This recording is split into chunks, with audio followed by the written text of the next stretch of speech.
Hey guys, this is the reverse bear trap I made for our Halloween party. It took about 40 hours to make it and design it.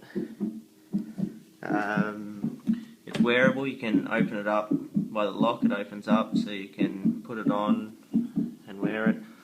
I modelled it on this guy's head.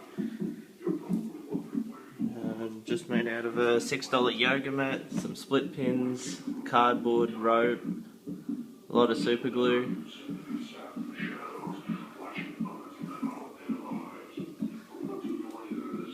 Just part of a prop for our Halloween party, part of a saw scene we had set up. The saw guy standing there. So yeah, if you've got any questions, just message me and I'll answer them. Thanks guys.